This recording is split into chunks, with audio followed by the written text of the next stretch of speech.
puede tener dirigentes que se consideren clase y que son empleados de la verdadera casta, la casta económica, la que los nombra y les financia las campañas.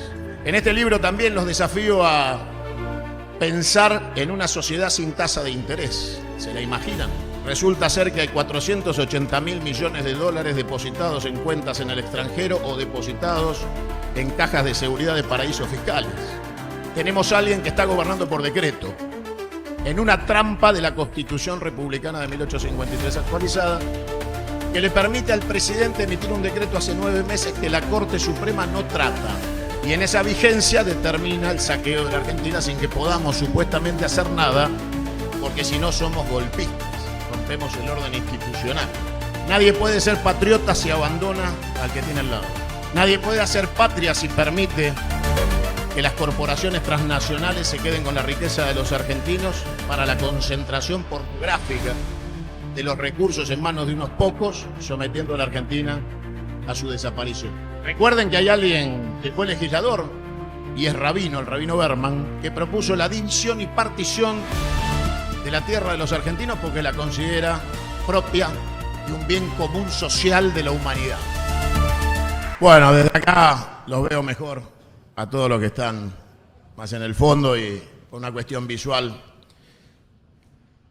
quería hacerlo de esta manera porque aparte estamos también haciendo que este acto llegue a todo el territorio nacional a través de Canal 22 y todas sus repetidoras, con lo cual estamos garantizando que nos escuche hasta el último argentino bien parido con vocación de patria, que sabe que este difícil momento que atravesamos necesita encontrar el ser. Y aunque parezca casi absurdo en tiempos tan complejos como los que vivimos, hablar de filosofía, de la definición del ser, es imposible convocar al qué hacer si primero no definimos el ser. Y esto no se trata de una cuestión salarial o paritaria, que por supuesto forma parte de los derechos de las luchas de los trabajadores, pero esto es mucho más profundo. Cuando alguien decía la patria está en juego, algunos banalizaban el concepto y creían que era un eslogan de campaña. Pero cuando el jefe de la piratería británica se asoma al balcón de la Casa de Gobierno, ofendiendo la memoria de nuestros veteranos de guerra presentes también en este salón, para los que pido un aplauso.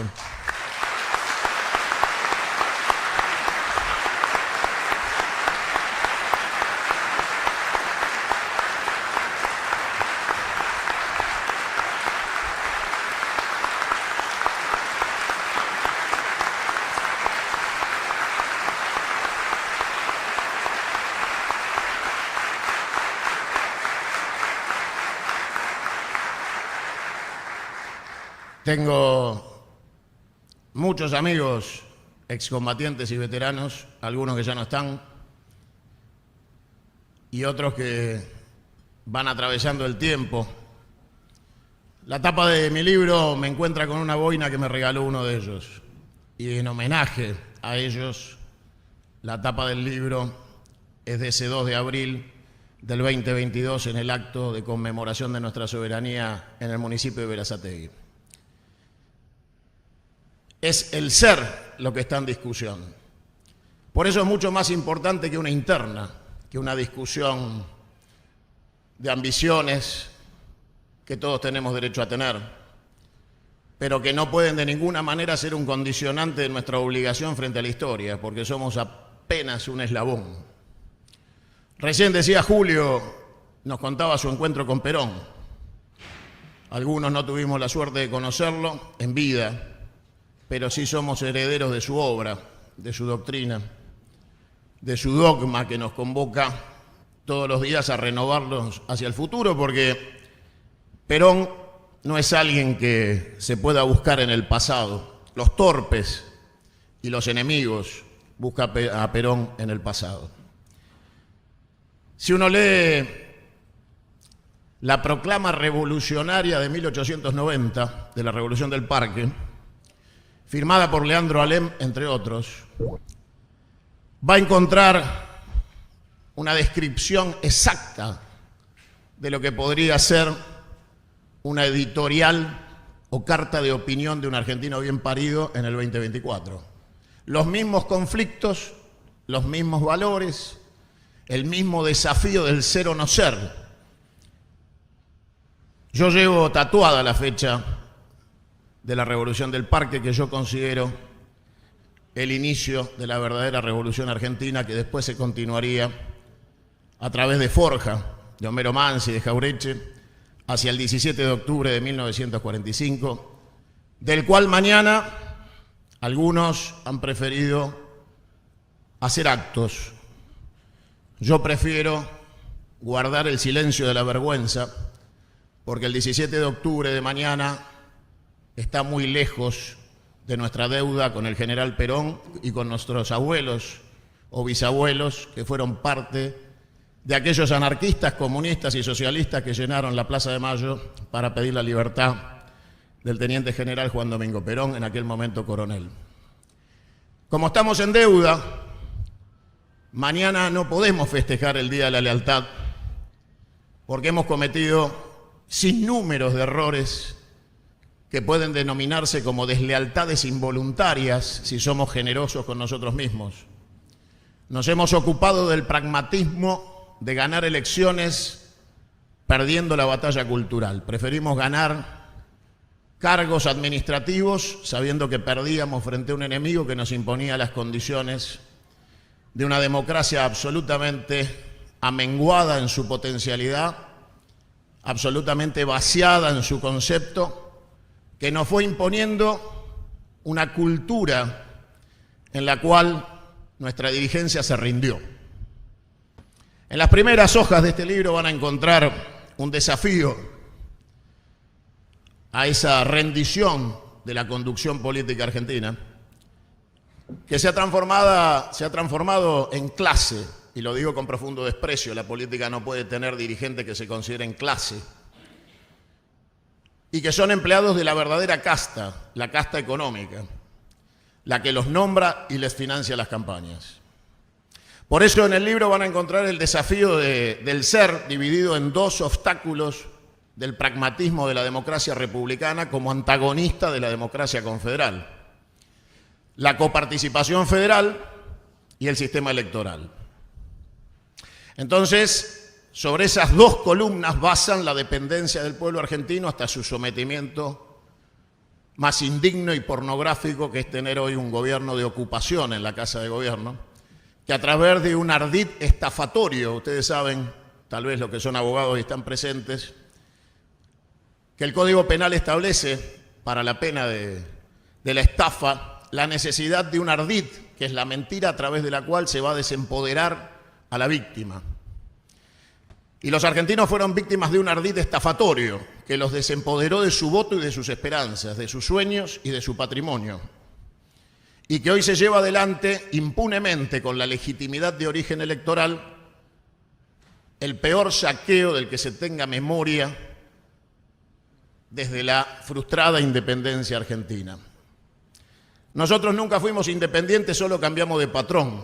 Un día nos sacamos de encima la monarquía española y llegó la monarquía británica a ocupar las tierras prósperas de nuestra querida Argentina a través de mecanismos indirectos de extorsión y ocupación territorial que les beneficiaron una y otra vez mantener a la Argentina entre el día y la noche con gobiernos populares, nacionales y comprometidos, y lo que fue la necesidad de los golpes de Estado, y hoy de un sistema electoral producto de la reforma del Pacto de Olivos, que les permitió desde aquel pacto horroroso poner 4 presidentes porteños unitarios al servicio de la transferencia de la renta.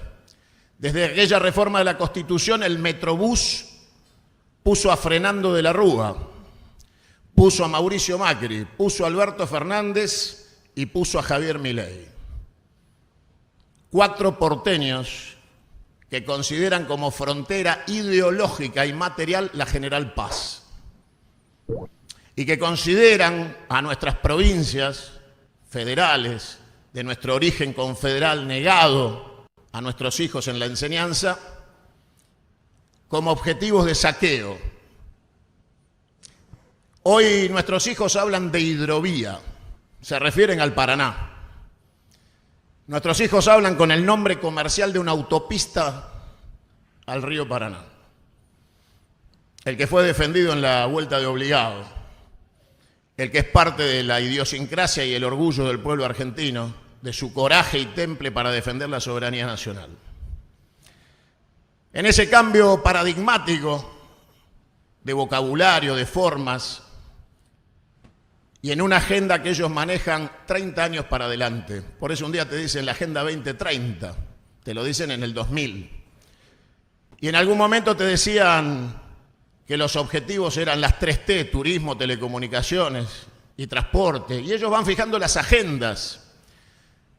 Y nosotros simplemente nos acostumbramos a tomarlas para poder tener un discurso mediático que fuera coherente con las aspiraciones de una clase media que se acostumbró a la tarjeta de crédito y la tasa de interés.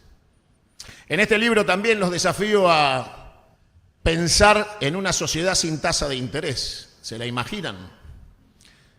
Donde el dinero no hace dinero sin trabajo. Donde la posibilidad de acceder a la riqueza sin esfuerzo no existe. Y donde quien quiere ganar dinero tiene que reinvertir la renta en generar más trabajo y asumir más riesgo. Palabras que habitualmente utiliza el enemigo liberal. Hablan de riesgo empresarial, pero nunca lo corren. Son empresarios contratistas del Estado, con garantías monopólicas. Y hago un homenaje a aquel viejo caudillo que se llamó Oscar Allende, que nos decía ya en la década del 80, el problema son los oligopolios, y tenía razón. El problema son los monopolios, y tenía razón. El enemigo liberal en la Argentina nos habla de competencia, y su fortuna se hicieron con monopolios. Nos hablan de riesgo empresario, pero tienen cartelización de precio y monopolio de mercado. Nos hablan del gasto político como un problema. Es cuánto gasta el Estado el problema en sostener lo que ellos se roban, porque resulta ser que hay 480.000 millones de dólares depositados en cuentas en el extranjero o depositados en cajas de seguridad de paraísos fiscales. 480.000 millones de dólares son más que la deuda externa. Nos sobraría dinero si repatriáramos en un gigantesco FIFA-gate de la FIP todo el dinero evadido y eludido de los impuestos en la Argentina por los que dicen que el Estado es el problema en la Argentina. Cuando ustedes revisan el sistema coparticipable, tenemos un gobernador presente, las provincias giran todos los días los impuestos a la FIP, es transferencia directa, no queda un segundo el dinero en las provincias disponible. El IVA se va de La Rioja, de Catamarca, de Buenos Aires, derecho a la administración central, como fija un pacto no escrito, porque la coparticipación federal tal cual la enuncia la Constitución del 95 está vencida porque nunca se reglamentó. O sea que nos obligan a sostener un pacto de palabra donde el único que pierde es el Estado confederal y el Estado federal de las provincias, que tiene que llenarle la chequera. Gracias, Sergio. Gracias. Al compañero Palacio se retira. Gracias, Sergio. Gracias. Te quiero de secretario general de la CGT, Palacio.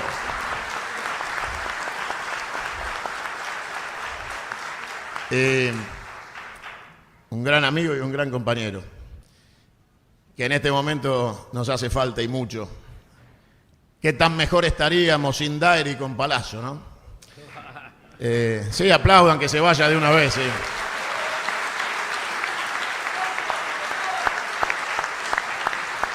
Yo quiero que ustedes sepan, bienvenido Jero Moyano, gracias por venir. Jerónimo Moyano de Camioneros nos acompaña también. Quiero que ustedes sepan que ese desafío de ir hacia un modelo de coparticipación invertida, que es lo que proponemos en nuestro pacto confederal, la devolución de las autonomías plenas, con el cobro de impuestos y una manera de sostener el Estado confederal central a partir del aporte de las provincias, y no al revés, que le devuelve la determinación a las provincias de su propio destino, en contra de un discurso liberal que dice que las provincias son inviables. Y entonces escuchamos en canales de televisión sostenidos con pauta pública, porque son canales de administración privada con pauta pública, y son canales de administración privada de señales públicas. Yo les pregunto, a la hora de asumir errores, ¿por qué los últimos 4 años, antes de esta pesadilla, de este gobierno de ocupación, no repusimos la ley de medios con un decreto de 4 renglones? No terminamos con las concesiones de las señales al Grupo Clarín. No retomamos la licitación de los medios en manos de los medios provinciales de comunicación. ¿Por qué un compatriota en Misiones tiene que ver a las 3 de la tarde un choque en Callao y Corrientes? ¿Qué carajo le importa? ¿O tienen que saber si hay un piquete en la General Paz? No me imagino un fueguino preocupado a las 3 de la tarde por saber si puede venir del Puente de la Noria a la cancha de River. Pero tenemos el despotismo unitario de comunicar desde la centralidad del Obelisco, monumento a la masonería si lo hay, que invita al país a pensar que no existe otro modelo posible porque las provincias son inviables. ¿De qué van a vivir si son todos empleados públicos? La transferencia de IVA diaria multiplicada por los 30 días del mes, en varios casos de varias provincias, da más plata que la que reciben de coparticipación, solo el IVA. Sin ganancias, sin otros impuestos indirectos, sin el impuesto de transferencia de los combustibles que pagan todos en todo el país, que viene al Estado, al erario central. Las provincias son inviables en un modelo liberal que las saquea, que les roba sus recursos y su economía. ¿Qué pasaría con la minería de las provincias si no fuera el Estado central, que en la Constitución dice que todo lo que está en el subsuelo le pertenece a las provincias, pero lo administra despóticamente un monarca llamado Presidente de la República? Ustedes saben que tenemos un modelo en el cual el presidente tiene derecho a veto, eso está de moda, ¿no? Y derecho a indulto, lo quisieron usar.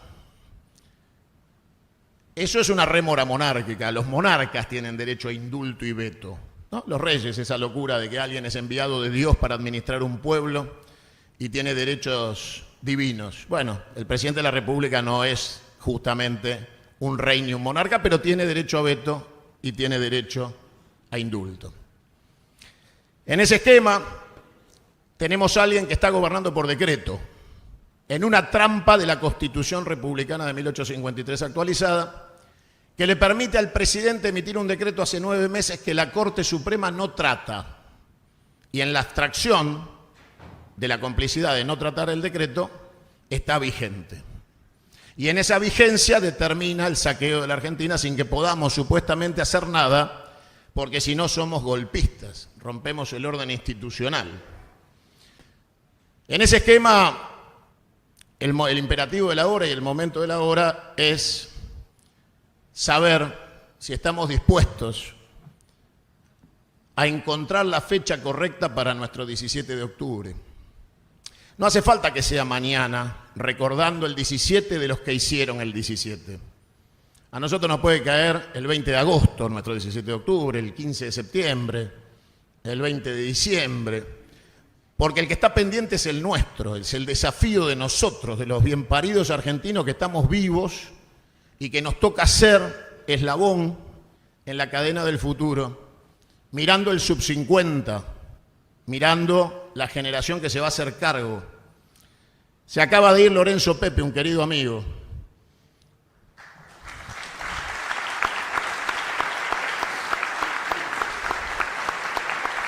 Que igual que igual que siempre hubiera estado acá con nosotros, como siempre nos acompañó y siempre me acompañó, y teníamos largas tertulias hablando del futuro. Porque parece que los únicos que quieren hablar del pasado son los que dicen que la culpa de que la Argentina esté mal es por culpa de 70 años de peronismo. Pero esos que hablan de 70 años de peronismo viven de la renta sojera.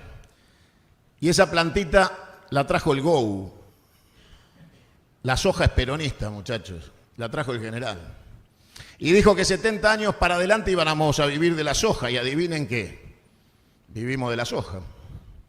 Y Perón nos habló del agua potable como conflicto de hipótesis geopolítica de guerra. Parecería que no estaba hablando de un problema del pasado.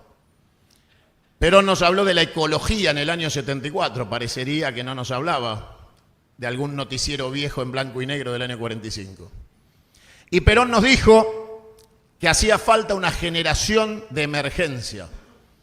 Y le dijo a los jóvenes que se fueran del peronismo, que les quedaba chico.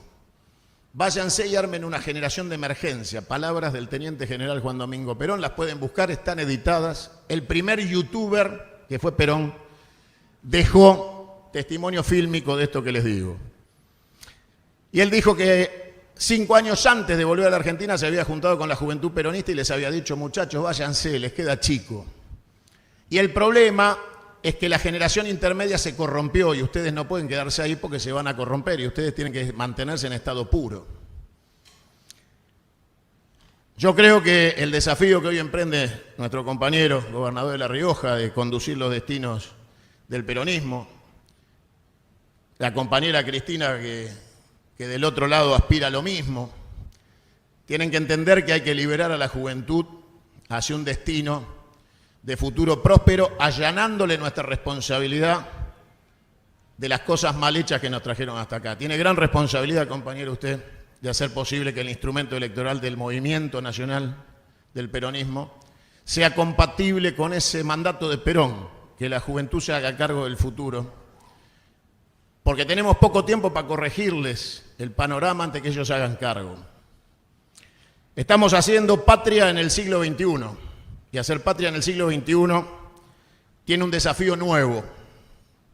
Y tal vez ustedes sea la primera vez que van a escuchar lo que les voy a decir y que a mí me costó mucho tiempo elaborar.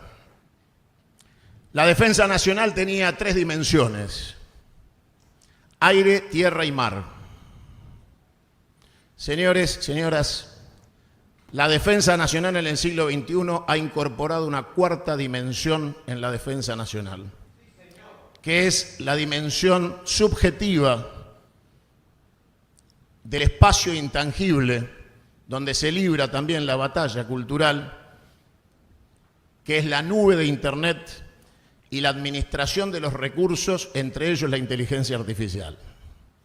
Con lo cual ya no alcanza con los sueños militaristas de algunos desquiciados de creer que la patria se defiende con la conscripción, que ha quedado tan viejo como una película de Carlito Balá.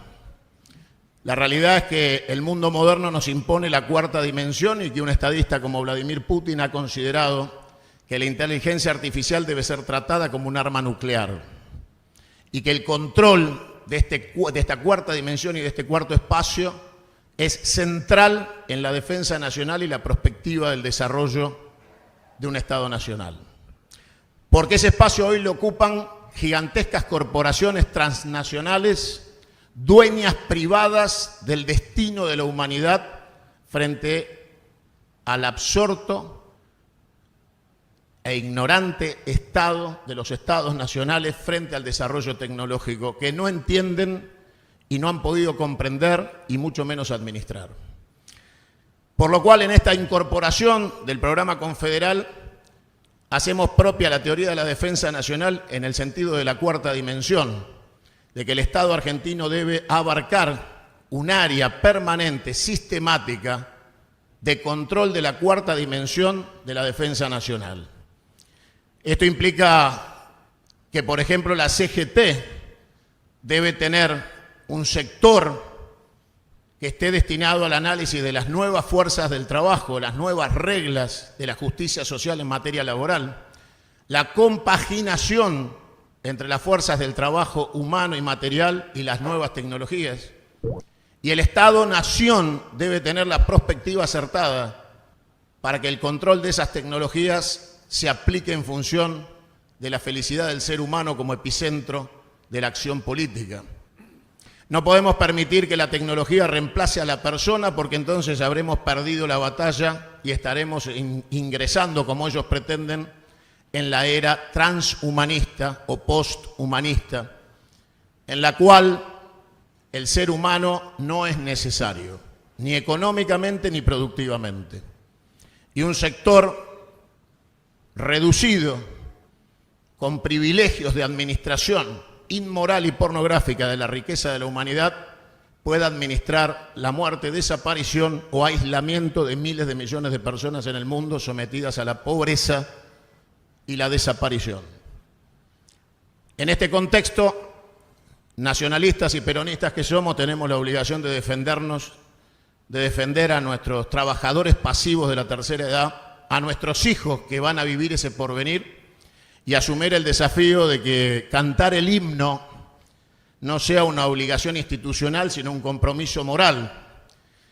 Y cuando llegamos a la parte que dice, o juremos con gloria a morir, si la quieren cantar en voz baja, por lo menos la hagan realidad en la acción. Pero que no nos lleven puestos por la ignorancia, la torpeza, la malicia o la cobardía de algunos de no entender el imperativo de la hora. Hoy es patria o antipatria, pueblo antipueblo, liberación o dependencia, Braden o Perón, en el siglo XXI. Algo de esto entiendo, por eso les planteo la cuarta dimensión de la defensa nacional. Algo de esto entiendo, de hecho soy el fundador del primer canal de televisión en la Argentina, transmitido por internet hace 9 años.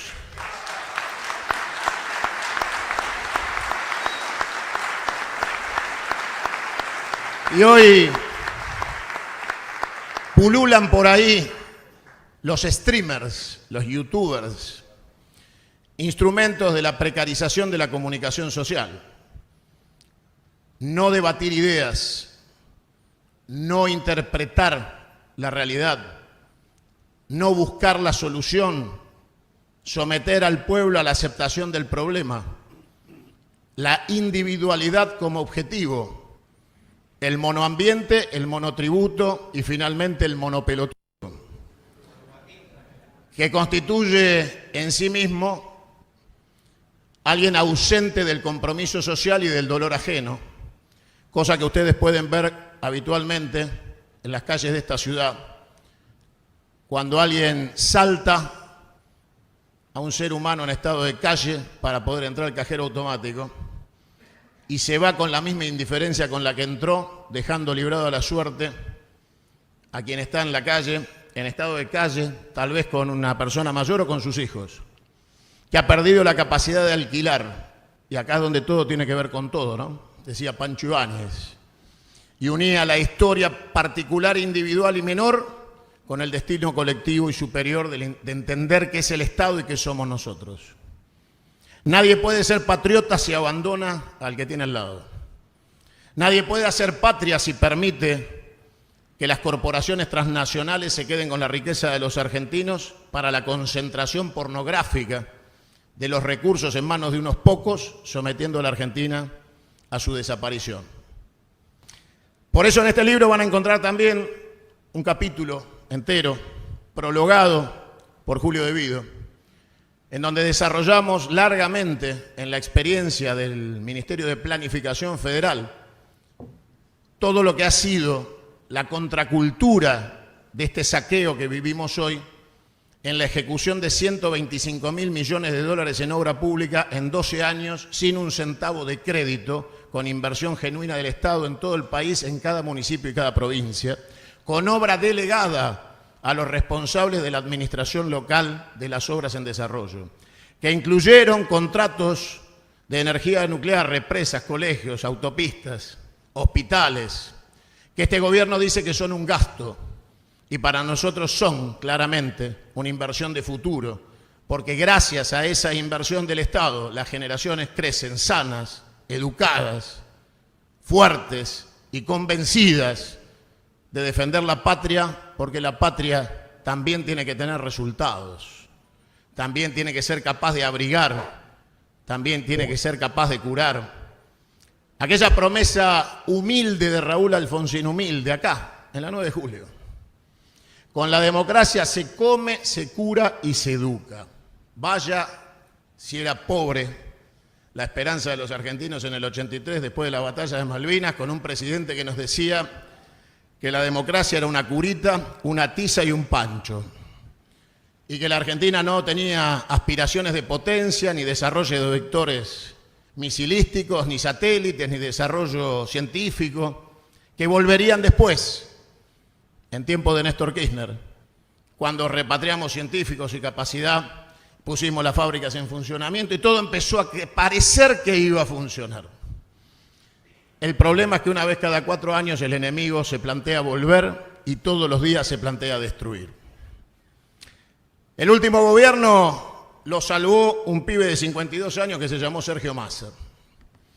Un pibe que atajó el helicóptero y puso proa a entregar la banda presidencial en términos para que el sector del campo nacional y popular no pasara la vergüenza histórica de ver la partida de un presidente en helicóptero que había sido proclamado por el voto de muchos de nosotros de origen peronista. Y Sergio Massa dijo, fíjense lo que van a votar porque van a pagar el boleto 1.000 pesos. Fíjense lo que van a hacer porque van a desfinanciar las universidades. Fíjense lo que van a hacer porque se van a quedar sin hospitales.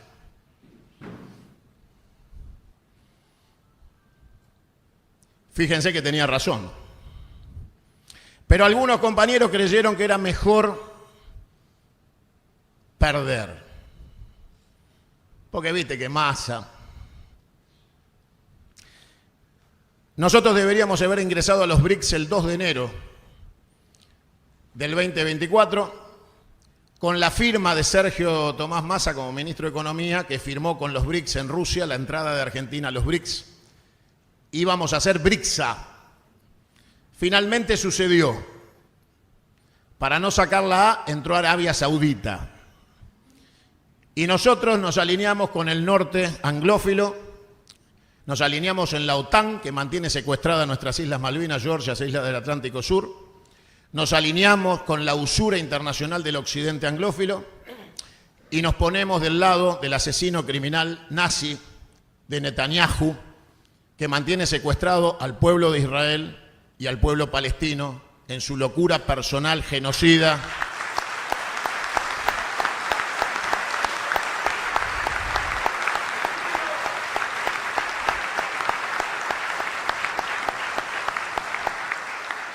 Y nadie puede imaginarse que un solo soldado argentino del ejército de San Martín pueda ir a prestar servicios a un genocida que lleva adelante una limpieza étnica.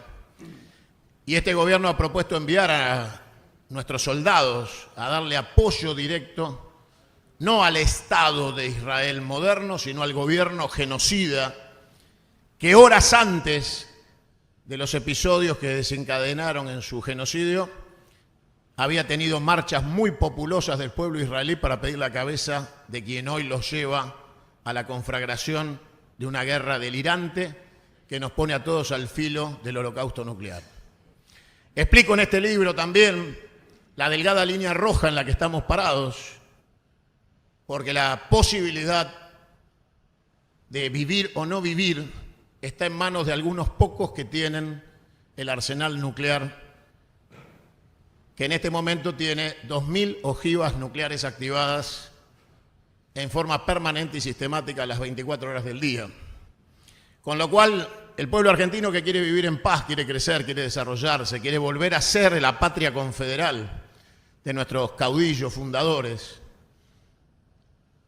necesita sortear a los enanos, superar las mediocridades, pensar en grande, tomar de ejemplo a los grandes de la historia y tratar de ser al menos la sombra de lo que ellos nos dejaron. Yo tengo la suerte, y en el libro también lo explico,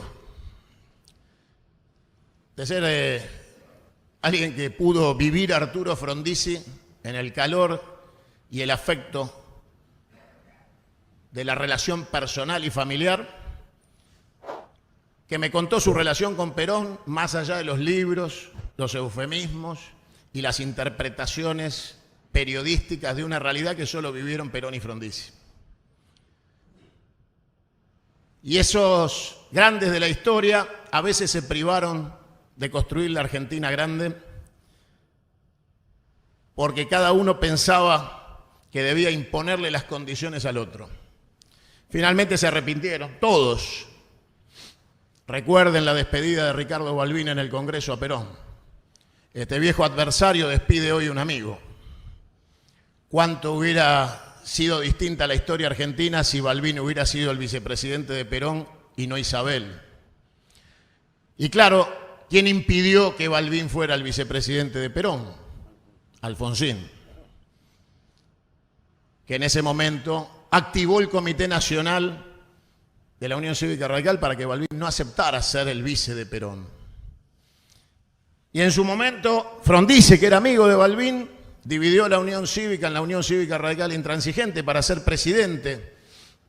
Y la historia del campo nacional son divisiones, una y otra vez. Nos dividimos, nos dejamos dividir.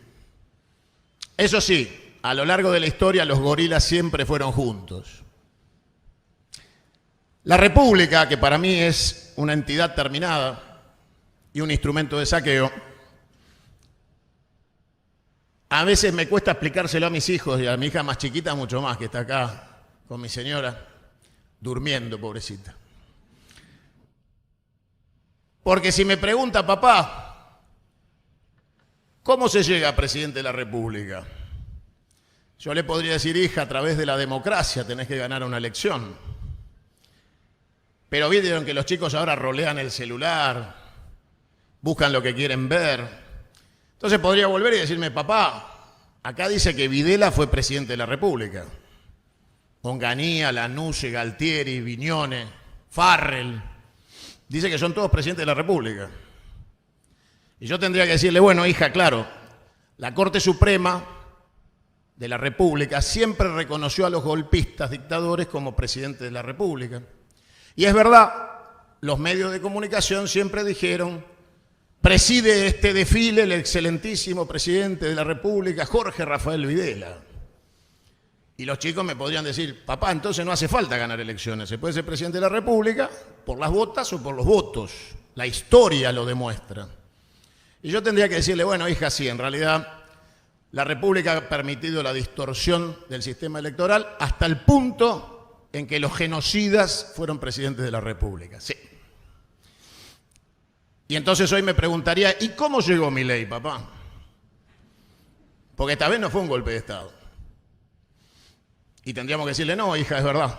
Errores propios, hacemos autocrítica. Y obviamente mucho dinero en medios de comunicación analógicos y digitales, de una estructura que bajó de Trump a Bolsonaro, de Bolsonaro a Milei, y atrás había grupos empresarios fuertes y poderosos como Urnequian, impulsando quedarse con un gobierno, y lo lograron. La pregunta es si nosotros creemos en la fuerza del pueblo, en la nuestra, en la de las provincias, los municipios, la movilización, si mañana creemos en el 17 de octubre, si de verdad creemos en el 17 de octubre, o simplemente es una fecha para posicionarnos frente a la sociedad en una antinomia electoral de una víbora bicéfala, que finalmente responde a los mismos intereses, tiene las mismas terminales y finalmente termina sirviendo a los mismos objetivos de saqueo de nuestra patria. Muchas veces he planteado que la transición, que está explicada en el libro, hay que financiarla. Y si permitimos que sigan saqueando la Argentina, va a ser muy difícil que podamos financiar ninguna transformación. Por eso nos parece correcto la nacionalización del comercio exterior, por ejemplo, para una transición ordenada. Y pensamos, por ejemplo, qué pasaría con un sistema de crédito sin tasa de interés directo a los productores agropecuarios, y ahí tenemos la revolución agraria. No hace falta andar sacándole la tierra a nadie. Tal vez los dueños de la tierra no la quieran alquilar si el Estado les da los instrumentos para producir y exportar, sin necesidad de tener que caer en Grogopatel o las 7 hermanas para que les anticipen dinero o les alquilen o arrenden sus terrenos. Claro, hay que pensar en un Estado que no aceptaría más que los bancos emitan moneda. Y ustedes me van a decir, ¿pero cómo, Cunio, qué estás diciendo? Cuando emitimos tasa de interés, obligamos al Estado a emitir, porque hay que pagar el dinero que no existe de un servicio financiero que no produce absolutamente nada. Depositas dinero, te dan dinero, sin respaldo, que después debe respaldar el Banco Central y el Estado argentino. ¿Quién endeuda a la Argentina? El sector privado. ¿Quién se queda con la renta? El sector privado. ¿Quién se endeuda? El Estado argentino y cada argentino. Por eso yo les planteo un camino confederal en el cual devolvemos la soberanía política y económica a las provincias, a los municipios, vamos a la coparticipación invertida, al colegio electoral para que las provincias vuelvan a elegir el presidente en un pie de igualdad. Y yo propongo que en la reforma de la Constitución agreguemos la destitución presidencial por simple mayoría del organismo que nombra al presidente, que es el colegio electoral, pasando a cuarto intermedio durante el mandato y autoconvocándose. Seguramente Macri no hubiera terminado su mandato y este gobierno ya hubiera terminado. Pero son todos desafíos que necesitan contraparte. Y la mala noticia es que el único que ha planteado una idea es el energúmeno que está en la Casa de Gobierno, al cual conozco mucho, y que ha tenido una virtud que no es solamente el apoyo, sino la idea. Una idea desquiciada, delirante, que entre otras cosas reivindica Murray y Murray la pedofilia. En el libro van a encontrar los textos de Murray donde reivindica la pedofilia. Y aún así lo votaron. Nosotros no vamos a recuperar la patria sin una idea. Y las ideas con las que llegamos hasta acá fueron vencidas hace 9 meses y aplastadas no solo electoralmente, sino culturalmente. Hemos perdido una batalla cultural. Estamos obligados a pensar la nueva idea. Yo tengo esta propuesta para poner a consideración y espero que aparezcan más ideas para debatirla frente a la sociedad con la urgencia del caso. Porque esto es urgente y necesario, esto no tiene tiempo para organizarnos. Yo conozco la ex Yugoslavia y les puedo garantizar que la gente sigue respirando, viviendo, yendo al baño, lavando el auto, comprándose la casa, pero no son más Yugoslavia. Existe la división y partición del territorio de estados nacionales, existe. Existe el fin de un tiempo, existe. Recuerden que hay alguien que fue legislador y es rabino, el rabino Berman, que propuso la división y partición de la tierra de los argentinos porque la considera propia de un bien común social de la humanidad. Bueno, existen quienes quieren la partición y división del Estado argentino y nuestra obligación es construir el camino más rápido y urgente de resistencia, insistencia y persistencia en ser una opción categórica e inmediata de gobierno. Yo no soy de los que quieren esperar, soy de los que quieren que esto se termine. Por eso presenté un pedido de juicio político, presenté una denuncia penal contra el invasor que ocupa la Casa de Gobierno, que está expuesta en el libro. Y soy de los convencidos de que el juicio político debe ser ya y ahora, que no hay que esperar ninguna circunstancia, hay que impulsarlo. Y hace varios meses dije que yo esperaba un mayo francés, que frente a la traición de los dirigentes sindicales que tenemos de turno en Azopardo, iba a asomar el mayo francés, la lucha de los estudiantes universitarios. Y no me equivoqué. Estamos en pleno desarrollo de un conflicto que seguramente escalará y nos traerá orgullo y satisfacciones en esto de ver a los estudiantes universitarios, a los sub-50, tomar la posta de la lucha social.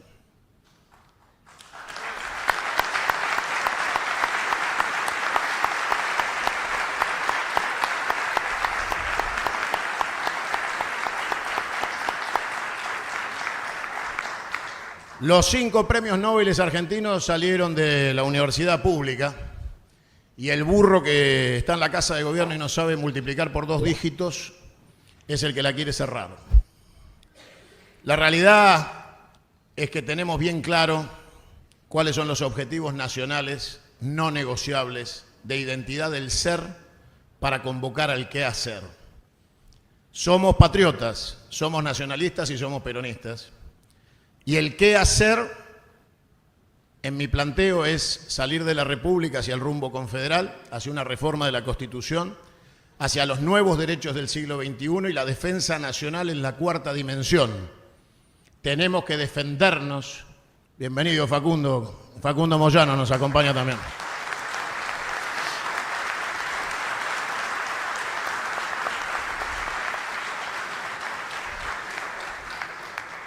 La realidad es que esa convocatoria a la defensa en la 4ª dimensión tiene que ver con todo. Estados provinciales, sindicatos, cultura, periodismo.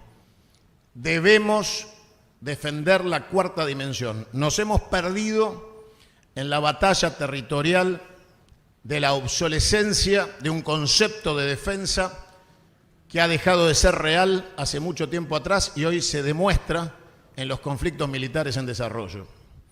La Argentina se defiende con tecnología, gobernando el espacio aéreo, manteniendo la capacidad operativa en la defensa y fundamentalmente bloqueando la invasión cultural en la 4ª dimensión de la administración de los medios de comunicación que hoy están en el bolsillo de cada habitante de la Argentina. Se copiaron de Goebbels. Hitler regalaba radios para que los alemanes escucharan sus discursos. Las corporaciones del occidente anglófilo han mejorado eso, porque ahora te hacen pagar tu celular a vos. Y desde ahí cumplen la misma misión que las radios de Hitler. 24 horas de algoritmos trabajando para el sometimiento cultural de los argentinos, para aceptar que no podemos, que es irreversible, que debemos rendirnos y aceptar las condiciones del imperialismo británico y anglosajón. Somos herederos de la cultura del Mediterráneo, somos occidentales hispánicos y católicos, venimos de la tradición de la inmigración y la hermandad de nuestros pueblos y la construcción junto a nuestros pueblos originarios, que ni más ni menos nos permitieron tener un presidente como el teniente general Juan Domingo Perón, de sangre de pueblo originario, que nos enorgullece, porque en esa sociedad el hijo de vientre indígena podía llegar a teniente general del ejército argentino y ser el estadista más grande del siglo XX.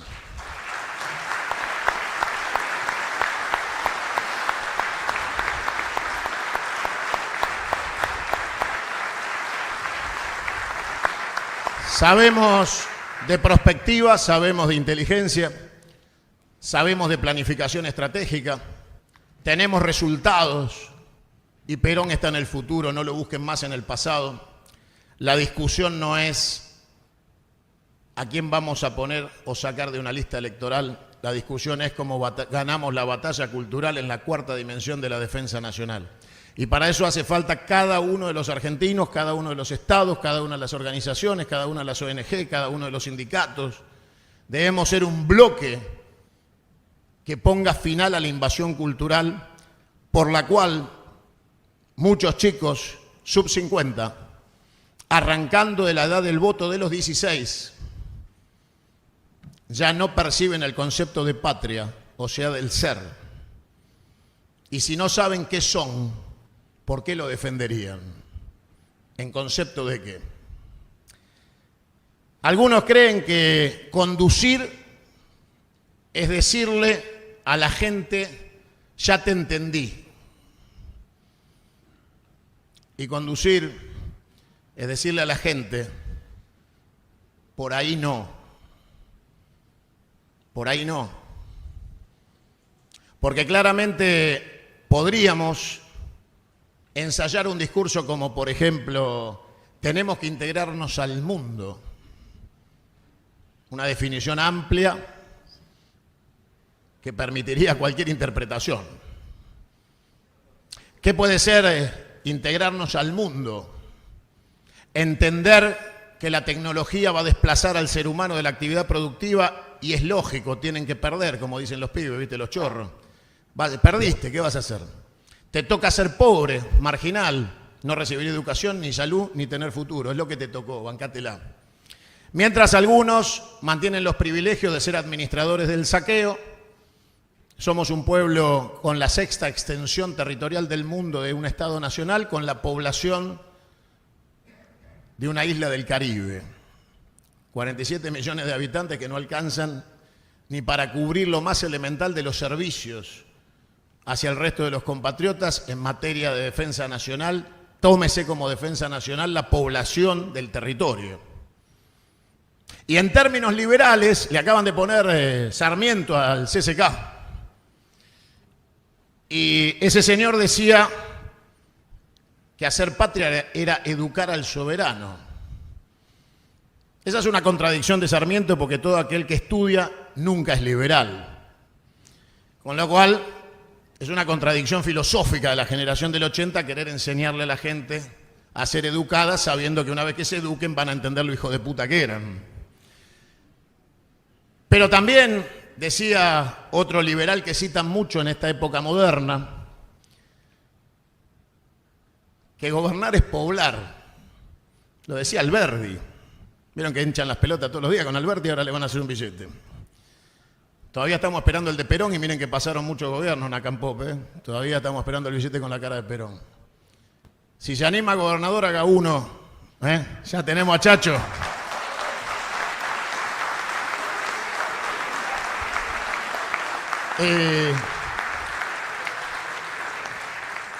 Y entonces yo les digo, ¿qué contradicción tienen los chicos que creen que ser liberal es ser un estafador? Me tocaba ayer en un programa de televisión en América discutir las criptoestafas. Esto de que le roban a la gente con sistemas al estilo cositorto, piramidales, su dinero. Y yo quiero recordarles que el primer propagandista de las criptomonedas en la Argentina fue el delirante psiquiátrico que está en la Casa de Gobierno. Y que obviamente esa tendencia a llevar a los chicos a lo intangible, a no tener ni Dios, ni patria, ni moneda, es una de las maneras de destruir la integridad territorial y colectiva del ser argentino.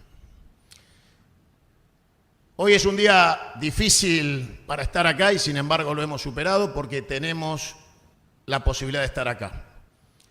Al resto del pueblo argentino que hoy no puede acompañarnos le robaron la plata de la SUBE, por eso no pueden viajar para venir. Les robaron el tiempo porque están buscando el mendrugo de pan para llevar a la casa, a la mesa de sus hijos hoy a la noche. Nosotros somos privilegiados, tenemos los 5 sentidos en orden, todavía comemos y nos podemos mover. Pero sabemos perfectamente que están cerrando las fábricas, liquidando la pequeña y mediana empresa, fundiendo la iniciativa privada. Ellos le llaman emprendedorismo a un youtuber. Emprendedor era mi abuelo que era almacenero y bancaba la olla con mi abuela que cosía para afuera. La cultura del no trabajés, la cultura de lo intangible por encima de lo tangible. Que el dolor de saber que en la Argentina hay enfermos terminales sin morfina porque el gobierno ha emitido un decreto de muerte con dolor. Quien no pueda pagar la morfina no la va a recibir. La reducción de las prestaciones de las obras sociales privadas, con lo cual hay un doble aumento. Primero te aumentan la cuota y después te dan menos servicios. Se llama doble aumento, doble imposición tarifaria para un servicio peor. La pérdida de capacidad de ahorro y la liquidación de los ahorros que les anuncié en febrero, cuando les dije que les iban a liquidar sus dólares de ahorro. Dicen los liberales que el ahorro es inversión futura y gasto futuro. Entonces, dejemos en claro que este gobierno ha liquidado el futuro porque ha liquidado el ahorro de los argentinos. Estamos en las peores de las condiciones con un atraso cambiario que ya vivimos con Martínez de Oz, que ya vivimos con Macri, y sabemos cómo va a terminar. Con lo cual, yo los convoco a un proceso contrarrevolucionario, a volver a la Argentina de la Confederación, del orgullo de la patria, de nuestros caudillos, Y que cuando algún pelotudo les diga, pero Cunio, la Confederación encierra riesgos de secesión. Los últimos dos boludos en la Argentina que hablaron de secesión fueron el gobernador de Mendoza cuando era legislador nacional y debería estar preso por haber violado su juramento de la Constitución convocando la secesión de su provincia. Y el otro fue el ministro de Transporte de la provincia de Buenos Aires, que enloqueció y planteó que uno de los pactos federales nos permite a los bonaerenses irnos del Estado Nacional. Bueno, fuera de esos dos personajes siniestros, no existe un solo ejemplo de un caudillo argentino de una provincia que haya planteado no ser hermano de la otra y conjugar los mismos intereses en defensa de la patria. Como la Constitución es una trampa, y todos han leído el preámbulo alguna vez, el preámbulo dice que esta Constitución se basa en el cumplimiento de los pactos preexistentes. Como los pactos preexistentes no vienen impresos en la Constitución que ustedes van a leer, yo se los imprimí en este libro. O sea que pueden leer todos los pactos preexistentes.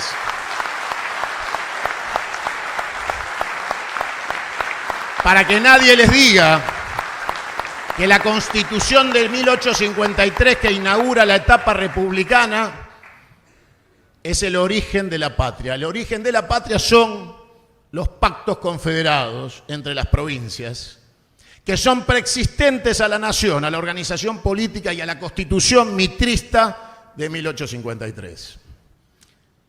Por este motivo, convoco a la lectura del libro En acción militante y sostenida. Hoy nos encontramos muchos referentes sociales de distintas categorías y niveles, pero finalmente actores del ser nacional en este encuentro, que tenemos la obligación. Está presente también Lali, la mujer de Julio de Vidos. Lali, gracias.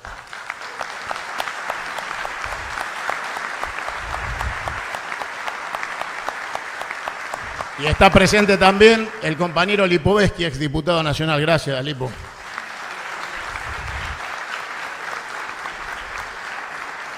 Y es tiempo de que entre todos asumamos el compromiso no de cuestiones electorales, sino de la defensa irrestricta del ser nacional. Tenemos que entender que hay un ciclo que se ha terminado. Yo le digo a los chicos jóvenes, chicos, mi ley no es el principio de nada, es el final de una era y de una etapa de fracasos en la Argentina, de la cual todos somos responsables hasta llegar a él. Porque hemos sido incapaces de entender el conflicto. Yo me di cuenta tarde, aprendí de los errores, que el problema no era de hombres o de mujeres, el problema es de sistema, es un problema sistémico, mucho más profundo, que amerita el análisis profundo de la manera de elegir la conducción del Estado, que es el gobierno, y la administración de los recursos, que para mí debe volver a la mano de los gobernadores y los intendentes hasta el último rincón de la patria de los argentinos. No le tengan miedo al enemigo invasor, porque ese se muestra. Temámosle a aquellos que son serviles a ese enemigo en función del cipallaje local. No existe la dominación extranjera sin el sometimiento de los traidores internos. Tenemos que ordenar primero nuestra casa mientras avanzamos en bloque. La conducción va a salir de la acción. Ya no hay tiempo de andar viendo qué vamos a hacer, porque está en desarrollo el conflicto y van a ser más agresivos, más violentos, más represores, porque este modelo no cierra sin represión.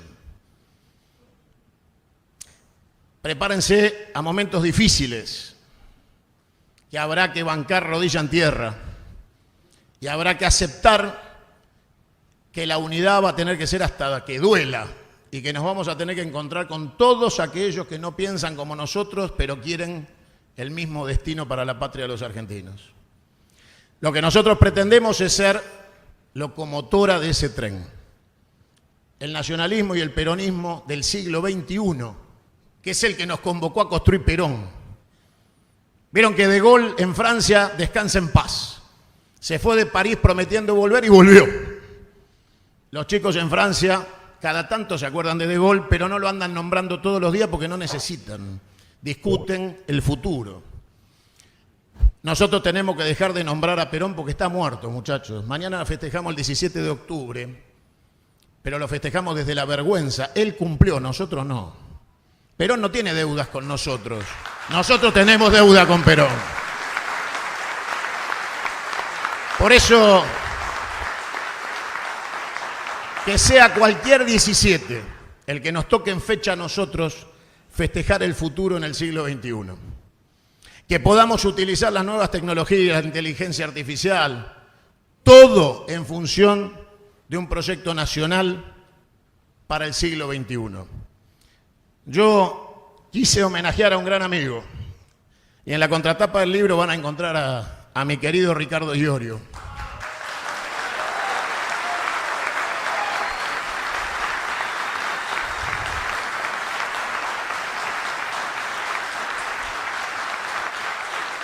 Y le puse al epígrafe Toro y Pampa en homenaje a Ricardo. Y al finalizar el libro quise poner su último regalo. Me regaló un cuchillo en el cual lleva su firma y dice en el mango textual, Patria Federal.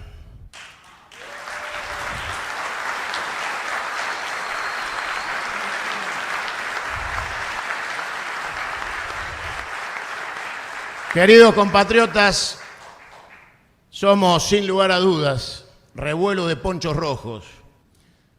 Somos Rosas, el Chacho, Quiroga, Güemes. Somos la Vuelta de Obligado. Somos la Revolución del Parque y el 17 de octubre. Somos Favaloro y Jaureche. Y somos Cambalache, la Biblia y el Calefón. Pero el siglo XX quedó atrás. El siglo XX se acabó. Y este siglo que recién empieza necesita un despertar de la patria de los argentinos. Cito en el libro a Parravicini.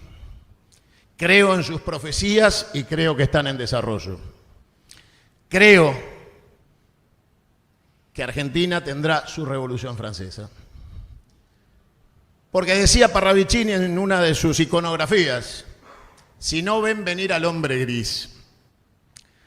Yo quiero desilusionar a todos los que esperan al guarda del tren vestido de uniforme gris, porque el hombre gris no es una persona física, es la clase media. Lo gris somos nosotros.